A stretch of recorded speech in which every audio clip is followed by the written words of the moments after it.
Friends, AI के अनेक positive पहलू हैं, लेकिन इससे जुड़ी नेगेटिव बातें भी उतनी ही चिंता का विषय है।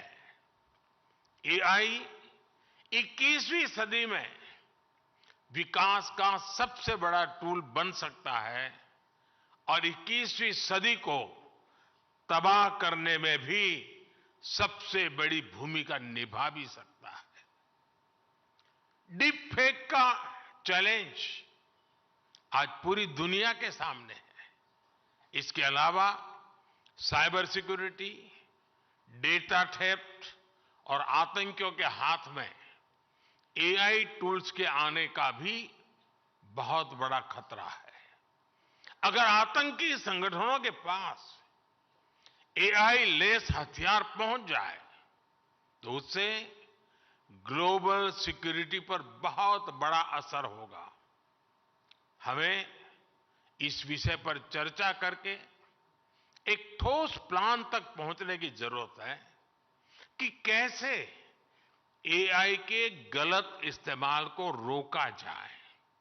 इसलिए ही G20 प्रेसिडेंसी के दौरान हमने responsible, human centric AI governance का फ्रेमवर्क तैयार करने का प्रस्ताव रखा था। G20 न्यू दिल्ली डिक्लेरेशन ने एआई प्रिंसिपल्स के प्रति सभी सदस्य देशों के कमिटमेंट की पुष्टि की है। सभी सदस्यों में एआई के उपयोग से जुड़े खतरों को लेकर एक अंडरस्टैंडिंग थी। जिस तरह हमारे पास विभिन्न अंतर्राष्ट्रीय मुद्दों के लिए समझौते और प्रोटोकॉल्स है, उसी तरह हमें एआई के एथिकल यूज के लिए मिलकर ग्लोबल फ्रेमवर्क तैयार करना होगा। इसमें हाई रिस्क या फ्रंटियर एआई टूल्स की टेस्टिंग और डिप्लॉयमेंट के लिए प्रोटोकॉल भी शामिल होगा।